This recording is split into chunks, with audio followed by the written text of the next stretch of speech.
Net disconnect ಆಯಿತು. ಇನ್ನೂ ಒಂದು ಅಂದರೆ ಸಾಕಷ್ಟು ಇದು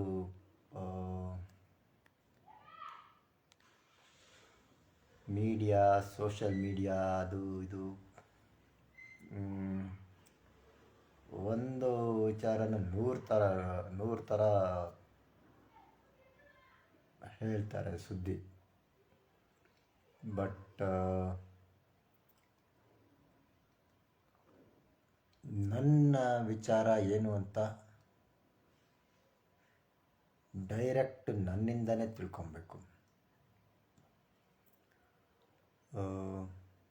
ನನ್ನ ವಿಚಾರ ಇನ್ನೊಬ್ಬರು ಯಾರೋ ಹೇಳಿದ್ರೆ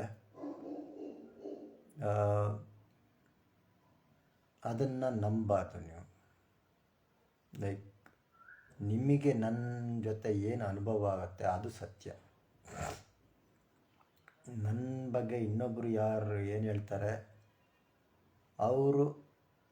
ಅವರ ಅನುಭವ ಹೇಳ್ತಾ ಇರ್ತಾರೆ. ಅವ್ರಿಗೆ ನಾನು ಒಳ್ಳೆಯವನು ಅಲ್ಲ ಅನಿಸಿರ್ಬೋದು, ಬಟ್ ನಿಮಗೂ ಅವ್ರಿಗೆ ಅನಿಸಿದ್ದೆ ನಿಮಗೂ ಅನಿಸ್ಬೇಕು ಅಂತ ಇಲ್ಲ. ಸೊ ವ್ಯಕ್ತಿಯಿಂದ ವ್ಯಕ್ತಿಗೆ ಅನುಭವ ಬೇರೆ. ಈಗ ನಾನು ಹೇಳೋ ಒಂದೇ ವಿಚಾರನ 4 ಜನ 4 ಥರ ಅರ್ಥ ಮಾಡ್ಕೊಳ್ತಾರೆ. ನಾನು ಯಾವುದೋ ಒಳ್ಳೆ ಉದ್ದೇಶದಿಂದನೇ ಹೇಳಿರ್ತೀನಿ, ಆದರೆ ಅರ್ಥ ಮಾಡ್ಕೊಳ್ಳೋರು ಅವರ ಅನುಭವಕ್ಕೆ ಸರಿಯಾಗಿ ಅರ್ಥ ಮಾಡ್ಕೊಳ್ತಾರೆ. ಅವರು ಜೀವನ ಎಷ್ಟು ತಿಳ್ಕೊಂಡಿದ್ದಾರೋ ಅದರ ಆ ಒಂದು ಇದಕ್ಕೆ ಅವರು ಅರ್ಥ ಮಾಡ್ಕೊಳ್ತಾರೆ, ನಾನು ಹೇಳಿದ್ದು ಹೀಗೆ ಇರಬೇಕು ಅಂತ. ಸೊ ಸೋರ್ಸ್ ಒಂದೇ ಆದ್ರೂ ಬೇರೆ ಜನಗಳು ಅರ್ಥ ಮಾಡ್ಕೊಳ್ಳೋದು ಬೇರೆ ಬೇರೆ ರೀತಿ ಇರುತ್ತೆ. ಸೊ ಯಾವುದೇ ಆದರೂ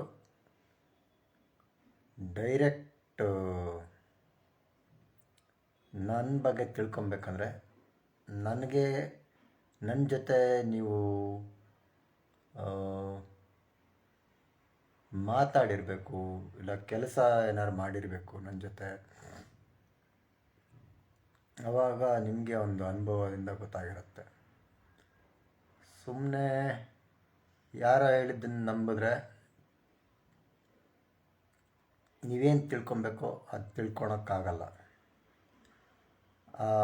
ಅದೇ ಹೇಳ್ದಲ್ಲ, ನಾನು ಹೇಳೋದು ಒಂದೇ ಮಾತು ಹೇಳಿರ್ತೀನಿ, ಅದನ್ನು 4 ಜನ 4 ಥರ ಅರ್ಥ ಮಾಡ್ಕೊಂಡಿರ್ತಾರೆ. ಅದು ಅವರವರ ಜೀವನ ಅನುಭವಕ್ಕೆ ಅನುಸಾರವಾಗಿ ಅವರು ಅರ್ಥ ಮಾಡ್ಕೊಂಡಿರ್ತಾರೆ.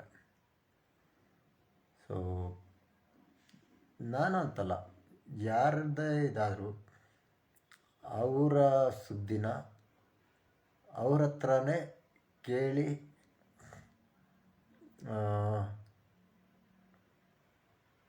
ಸ್ಪಷ್ಟಪಡಿಸ್ಕೊಬೇಕು.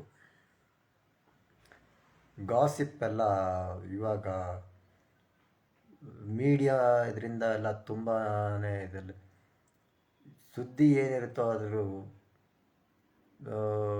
ಕತೆ ಒಂದಿರುತ್ತೆ, ಅದ್ರ ಒಂದು 10-100 ಉಪಕಥೆಗಳು ಓಡಾಡ್ತಿರತ್ತೆ. ಸೊ ಯಾವಾಗಲೇ ಆದರೂ ಡೈರೆಕ್ಟ್ ವಿಷಯ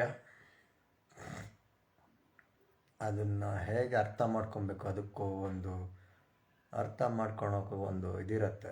ಏನು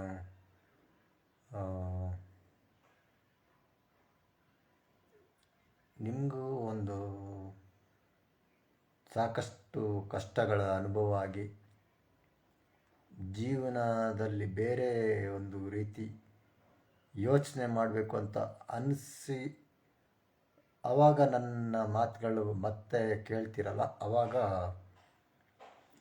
ಸ್ವಲ್ಪ ಫಸ್ಟ್ ಟೈಮ್ ಗೊತ್ತಾಗಲಿಲ್ಲ ಅಂದರು 2-3ನೇ ಸಲ ಕೇಳಿಸ್ಕೊಂಡಾಗ ಒಂದಷ್ಟು ಕಷ್ಟಗಳೆಲ್ಲ ಅನುಭವಿಸಿ ಆಮೇಲೆ 2-3-4ನೇ ಸಲ ಕೇಳಿಸ್ಕೊಂಡಾಗ ನಾನು ಅದೇ ಮಾತು ಹೇಳಿದ್ದನ್ನು ಮತ್ತೆ ಇನ್ನು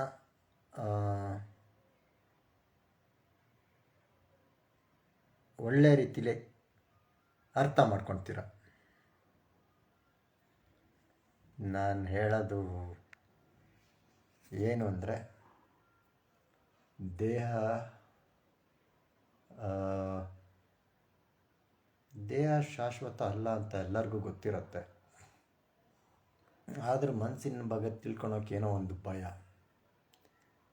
ಆ, ಸ್ವಲ್ಪ ಭಯನ ಸೈಡಿಗಿಟ್ಟು ಪ್ರಾಮಾಣಿಕ ಪ್ರಯತ್ನ ಮಾಡಿ ಮನಸ್ಸಿನ ಬಗ್ಗೆ ತಿಳ್ಕೊಬೋದು. ನಮಸ್ಕಾರ, ಧನ್ಯವಾದಗಳು.